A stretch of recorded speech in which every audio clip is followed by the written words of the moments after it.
This is a special edition of AA Beyond Belief, the podcast, and I'm your host, John S.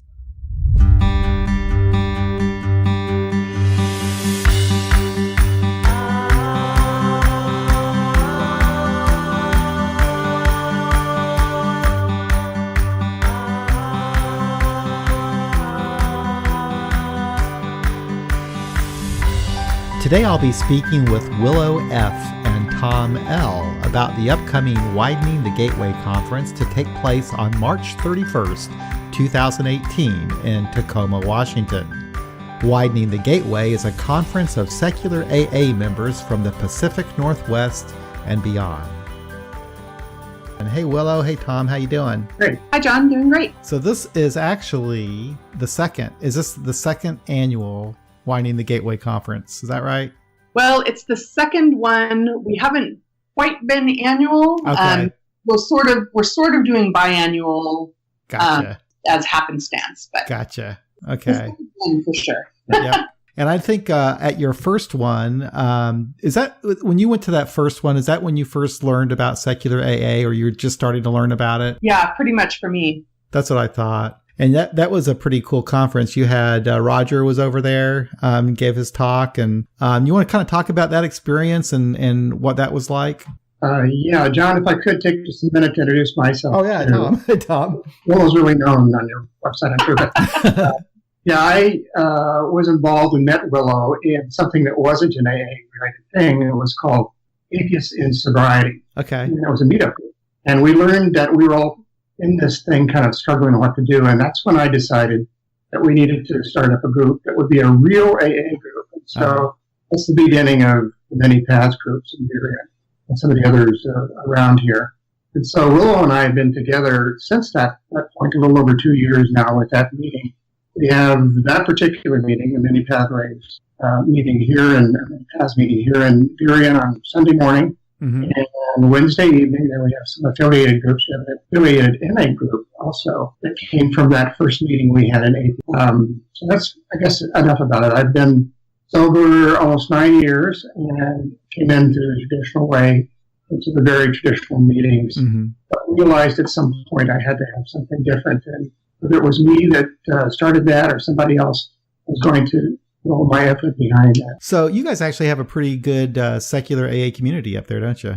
Yeah, it's doing all right. It's we get at our Sunday meeting, we probably have regularly had around 15 people lately, 15 to 20 people, and then we've got a couple other smaller meetings sprinkled around that range, 5 to 10 people each. But yeah, we've been able to build a pretty solid little community that's started to grow. And you're on Facebook too. You guys are networked that way as well. Yeah. So how's it been getting the conference organized? It's been going pretty well, I think. The group that we have working on it, everybody's working really well together. We've got some people from a few different places around the region. So there's the core of us that are here in the Burien area. There's about 4 of us from the Burien area that have been pretty regularly working on it. And then we've got someone coming over from the east side of Lake Washington, so Bellevue, Kirkland area. We've got a couple folks coming from the Gig Harbor area, which is on the other side of the Puget Sound from Tacoma. And so, yeah, we've gotten pretty good participation from around the region. We've also had a couple of folks that have come down from BC to join us for the planning meetings, and they're working on some stuff from that end of town. It's been really nice. It's been a really good group, and it's all coming together pretty easily. What a beautiful area it is up there. I would love to go sometime. And you really do get to draw from a pretty good population area as well. So that's pretty bodes well for you. So what can you say about the schedule? What do you have planned for the conference? Well, so we decided that we would kind of have a theme for this conference to give a little bit of guidance and some tracks. So we decided on the 3 pillars, so unity, recovery, and service. Oh, okay. We've sort of mixed up the order a little bit. So in the conference itself, we'll have an opening speaker, and then we go into the recovery track first. The service track is in the middle so that people don't skip it. The unity track is at the end so that we're ending up with that on our minds. And then we've got a closing speaker at the end of that. And during each of the 3 tracks, there's going to be 3 different perspectives presented. We've got 3 rooms for the conference. Mm-hmm. We'll have 3 different perspectives on each track. So a total of 9 workshops. Well, that's interesting. So what do you mean by perspectives? What's that going to be? How are they different? So, for instance, in the first track session is on recovery. Mm-hmm. So a couple of different versions that we have on that. Tom is going to be hosting one of the panels, and that's spirituality and unchurched AA. Oh, okay. And then John, one of our members from Gig Harbor, and some of the other folks from that group are doing evolution of a secular AA group. Oh, interesting. And then Todd, who's one of the folks that Tom had met and that I met in that original meetup group that we mm-hmm. had. He's the one who started up the secular NA meeting, and they created a secular version of the 12 steps that they share within their meeting. So he's going to present on that. Oh, cool. And then in the second session about service, we've got Will, one of our home group members, is going to do service, the newcomer, and our primary purpose. Mm-hmm. Eric, our member from the East Side that's been helping with the planning, he's going to do a session on sponsorship, mm-hmm. Secular perspectives. And we were talking a little bit about this today. He's going to look at a traditional person sponsoring a secular person. Yeah. Secular person sponsoring a traditional person, and secular to secular. Oh, that's interesting. And then we've got our BC contingent is doing a session on attracting young people. And so those are the 3 within the recovery track. Okay. And then in Unity, we've got a session on secular Al-Anon. We've got a couple of members of our home group are Al-Anon members, and we welcome full participation from Al-Anon members at the conference. So there's going to be specifically an Al-Anon one. And then we've got experiences with gaining and retaining unity mm-hmm. From the Olympia group. They're the ones that did the original Widening the Gateway Conference. Okay. And we have one open session there in the unity track that we're looking for somebody to fill. So. Okay. So, Tom, what do you have planned for your panel? What are you thinking about? Well, spirituality and unchurched AA. I've got some references that I'm leaning on right now about what that means, unchurched. Uh-huh. And sophisticated. I like that term within AA because it doesn't get you to have to declare I'm secular, I'm whatever. And you can actually say that in this situation, I am unchurched. And that has an official meaning, official definition. And in fact, we are part of the United States. They have a Bible Belt. Pacific Northwest is part of the official unchurched belt. Oh, okay. So I'm speaking to the crowd in our area, but I'm talking specifically about spirituality and what it could mean for those of us in the secular environment. Gotcha. And it's going to be kind of a curious thing because I know we have some people that are opposed to spirituality. And so I want to open that up and take that into consideration. But what I consider and what some of my panelists might consider spiritual within a situation where they might not even have a God or belief in God. Right. Spirituality could be. Well, that's always an interesting panel. I think every secular AA convention should have one on spirituality because it's actually a very interesting topic when you think about it. I've kind of gotten to how I feel about it is it's just vocabulary. It's all it is. It's a way of describing the experience. And I think there's a lot of use for it because I kind of see it as metaphor. It's a way of, communicating a message, that some people are more receptive to that language than other people might be. So, I think it's cool. I like it. I like the different perspectives. I like the different thoughts on it. Some people have no use for it. Some people like it. I think it's kind of interesting. I was talking to Willow about recording these things. Right. And I was doing a little bit of research, and just to tell you, an easy way to record is, you can just use an iPhone or any cell phone, and you can get like these little clip-on microphones. You can see them on Amazon. They're pretty cheap. And basically the microphone just plugs into, you just clip it on your collar, and the microphone plugs into your iPhone, and then you just need an app to do the recording. And if you did that, you'd actually get pretty good quality. Now, if you have a panel where you have multiple people, then you might want to maybe get some kind of a digital recorder that records the entire environment or something like that. But I would love to see these things get recorded. I wish I could go there just to do the recording. But that's our intention. Talking about that today and how to do that. I have an app on my iPhone, so I'm sure we can arrange it somehow. Yeah. I just love the audio of all these different conferences and stuff. They had a conference in Arizona, and they've got some audio there. I didn't ask them how they did it, but it's pretty decent. I think they may have used their cell phones or something, but they were able to pick up what was going on, and it's kind of nice to be able to post that. And I always grab all those audios and always put them on our YouTube channel, which is always kind of fun. So yeah, it's nice to have those recordings for folks that can't make it. I mean, I think there's some value also in the immediacy of being there. Yeah. Also, not everybody can be everywhere, and I think especially right now, while we're still kind of young in this movement, it was so important for me to be able to find your podcasts and hear a variety of people talking about this stuff. And I think that's really important for folks too. So I think we're going to try to at least record the two speakers. That's a good idea. And I'm not sure about the panels themselves. But the speakers, we're going to try to do those. Good. Yeah. I also like that we have these regional conferences. So I'm glad that you're doing this.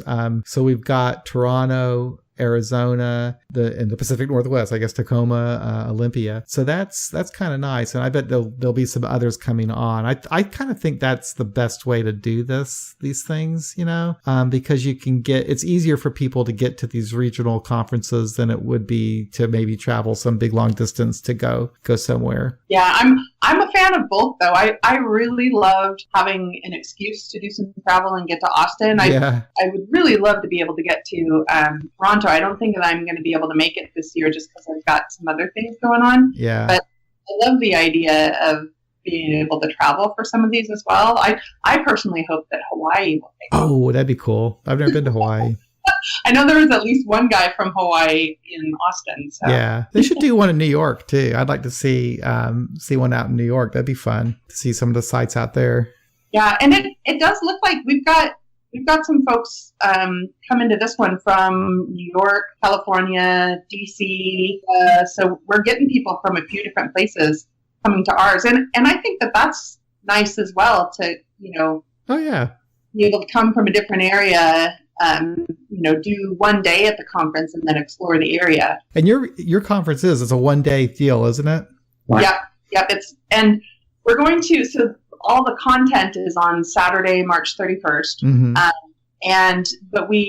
We're going to try to do a social, like a meet and greet on Friday night of some sort, either whether it's at the hotel or somewhere nearby. We'll try to arrange that. And then on Sunday, kind of depending on what the folks that are coming want to do, we're ready and willing to organize some sort of an outing or adventure. There's a bunch of really cool museums in the area. There's zoos, there's Mount Rainier, things like that. So one of the things that we wanted to do is make available some time to do something social, not necessarily attached to the conference. So we've got someone on deck we call him our cruise director. So if we want to do some social stuff on that next day, we start getting the word out to folks, have people say, I'd like to go along with that. And then we'll do some planning of those things. So was it very difficult to put this together? It wasn't too tough. I've had some experience with event planning from some artistic stuff that I do. So it wasn't really all that intimidating to me to start to put that together. The biggest challenge, I think, is, taking on, because with Olympia, there wasn't an established ticketing system. It's not like there's an established conference group. Right. they had just done that one sort of as a one-off and weren't sure if they were going to do it again. And so they had a little bit of seed money that they passed on. But, we ended up setting up a bank account and setting up the ticketing system, setting up a new website, going to the hotel. The previous conference was in a church in that area. And we wanted it, because most of us are a little bit more north, we wanted to choose Tacoma, but most of us on the main planning committee don't live in that area. So it was a little bit hard to find the kind of secret place that doesn't cost very much. So we did end up going with a hotel, which has a little bit more cost, which is part of why, we wanted the ticket prices to be down in the $25 range, but with this hotel, we have to use their catering and things like that. So $45 is where we ended up landing at for the day. So, which hopefully isn't too bad. And we also, one of the things we've talked about, if there's anybody who is finding cost to be a blocker, we want them to know to go ahead and contact us. We have a number of groups and individuals who've said that they'll help make sure that anybody that wants to be there can be. So we're trying to get that word out as well. The only intimidating part was, booking the hotel and doing all that stuff. But did you have to make a deposit for it and everything? Yeah, I was surprised at how inexpensive the deposit was. $250. Oh, really? Wow. But we have to have we have to have it paid for 2 weeks prior to the event. Okay, that's not so bad. If you're thinking about buying tickets, go ahead and do it. Oh, you have to pay for the whole. Yeah, that's right. Okay, so the $250 is a deposit, but then you have to pay for the whole event before you actually go, right? Right. Oh, wow. Okay, that causes a little bit of stress, I guess. A little bit, but I think we've got pretty good interest. And in Olympia, they were expecting about 30 people, and they got about 70. And the community has grown since then. So we need to get 100 people, and we have room for 150. And I suspect we'll be closer to the 150 side. Oh, that's awesome. That's really excellent. So, yeah. Let me just say right quickly on that. Willow is the driving force behind this. I don't know if anybody else would have taken this on. Very good. We've had regular meetings with a lot of good cooperation, including in the Tacoma area. And there's some secular meetings, including a new one down there. They've come all the way to Burien, where we are right now, to participate in this every time we've had a meeting. So it's really good. And Willow's been the driving force of this behind that. Well, you guys have just done an amazing job. I love the website, by the way. Who designed the website? So that is Bruce. And Bruce is actually also our closing speaker for the conference. Okay. And yeah, so he did the website for us. He's one of our, he has been a home group member at Sunday, and then he's the one who started, there's a Sunday evening meeting that he started in the Capitol Hill neighborhood of Seattle, and then he just recently moved it downtown, this place called the Recovery Cafe that they have in downtown Seattle. Okay. Yeah. So do you have like a banquet room that you rented out, or do you have also some breakout rooms? Yeah, the way that they have it designed at this hotel is that there's one room that is a big banquet room. It has enough room for the full 150 people. Okay. And then that room has a divider and divides into two, and then there's a smaller room across the hallway from it. Okay. So we'll have a large room for the main speaker. We'll pull the divider. That breaks into the 3 rooms. We keep the divider pulled for the whole day. And then at the end, when it comes to the closing speaker, then we open the divider up again, and everybody goes back into the main room. And that was one of the other benefits of having it in a hotel like this, is that they've got staff that are going to take care of all of that for us. That's nice. And they know what they're doing. It just makes it really easy. We don't have to worry about having a setup committee. And there's certainly some stuff that we're going to need to do, but they're doing a fair amount of it for us. Yeah, that is really nice. I was asking because Eric and Thomas, they're talking about starting a Midwestern Conference, and I don't know what they're thinking about the first one, like it's going to be maybe in Michigan or if it's going to be in Chicago or whatever. But I told him I'd like to help with that because the Midwest is such a huge area, though. So I don't know. They could have it in Chicago. That's a pretty good draw. They could have it in Minnesota. Minneapolis is a fun city. Kansas City. Yeah. But I would hate. A couple of years ago, I guess I was thinking that'd be fun to start one in Kansas City, but I just don't know, man. I was kind of afraid to take that on, but maybe someday. Yeah, it really hasn't been that tough, but it also requires, having enough people to jump in and do pieces of it. Our treasurer, Lori, she's worked on small AA conferences before, so that was really helpful to me because I had confidence that I could kind of program manage the thing as a whole, but I haven't done that detailed stuff. So she knew the ins and outs of that and, how to set up the bank account specifically for it. It'll be interesting to see if you guys get any, if you pull anybody from just traditional AA meetings, that might want to check it out. Yeah, I hope they do, actually. I do too. That would be interesting. They would probably find that, actually they're not so much different than we are. Really. They just don't pray.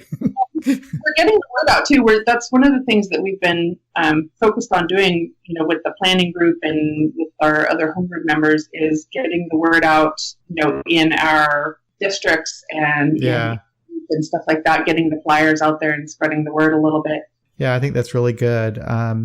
That's one thing that I kind of believe in that has been helpful to our group is just kind of networking and getting involved with other groups in our city and in the area. And they find, these guys are just AA people like us. They're, we have more in common than not, really, when you get down to it. That was one of the things that I found very important for me anyway in starting meetings up, secular meetings or whatever we want to call them, is that we are AA by every definition. We're in intergroups, we're in part of the area assembly, Western Washington, that we're known throughout it, and we're not some freak that comes in off the street to do something. They know who we are, they know us through regular AA. Yeah, exactly. That's how it is for us too. And I think that's great. And we get along with everybody just fine. So I bet if, actually we did not have a conference, but we did something a couple of years ago. I guess it was the year before last. We had our second anniversary for our group and the first anniversary for the Freethinkers group. And what we did, we rented out the main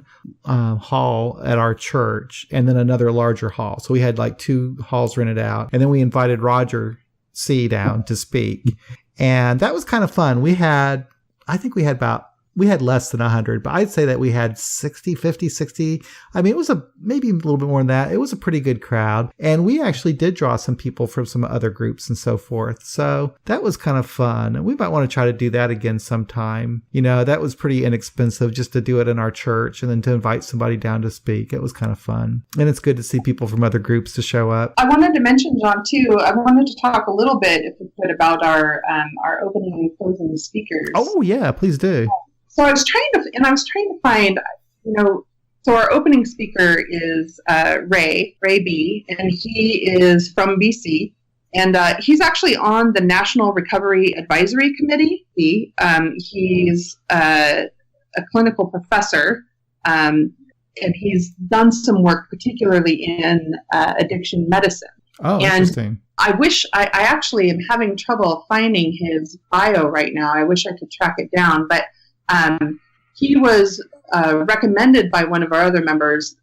He goes to some meetings with them up there and, comes from a secular perspective himself, but really has an amazing amount of information about addiction medicine and recovery medicine that he'll kind of be talking from in his share. Like I said, I know that he's writing a book currently. Mm-hmm. About addiction medicine, and he's done a lot of work with that Canadian Council on Recovery, the National Recovery Advisory. Oh, okay. They've done some significant work up in Canada. about addiction. Well, that I would like to hear that talk, and I might want to talk to him on a podcast sometime. I'm really interested in addiction medicine. We had that Dr. Labor on, and she was great. But I'd love to hear what he has to say about that topic. I've just learned a lot about it recently from talking to Dr. Labor and from reading and watching YouTube videos and stuff. I think it's really interesting. Oh, and then our closing speaker, like I said, that's going to be Bruce. That's on our planning committee. And Bruce he's got a number of years sober. He's had a pretty interesting journey himself in finding our meetings. You just see he's got a little, I think on the website, he has a little blurb written up. My Life in AA, Past, Present, and Future is going to be his presentation. Okay. And then, and Ray's is What Keeps Us Sober, Building Our Recovery Capital as We Trudge Our Many Pathways to Happy Destiny. Oh, excellent. Interesting. So, I think it'll be a couple of great perspectives. I think, Ray kind of comes in with sort of a little bit of the academic approach. Yeah. Sort of getting set and ready to learn a little bit about what we're doing here. Yep. And then Bruce's message, the past, present, and future.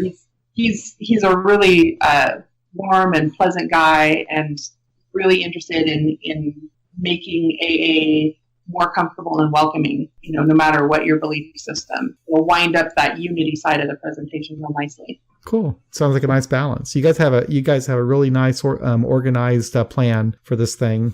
I really do wish I could be there, but I can't. I can't go to everything I'd like to go to. That Bruce got sober in Minneapolis. In fact, that's where he is today. He's coming back tomorrow. Oh, okay. He's very involved in people's AA. Considerable experience, but from the Midwest, Virginia, that's where he got sober. Oh, okay. Cool. Well, I think that we've covered pretty much the convention. It's going to be March 31st, 2018. And the location again is at the Best Western Plus Tacoma Dome Hotel, 2611 East E Street, Tacoma, Washington. And the room rate is $99, which is a good rate, and $45 to register. So hopefully people will show up and have a good time. I'm sure they will. Yeah, we're really looking forward to it. Those of us here are really excited about it. Well, thank you very much. We'll get the word out as best we can on our website, on YouTube, and everywhere else, Facebook. And thank you very much for joining us and sharing this information with everybody. Yeah, thank you, John. Really appreciate this opportunity. Okay, thank you.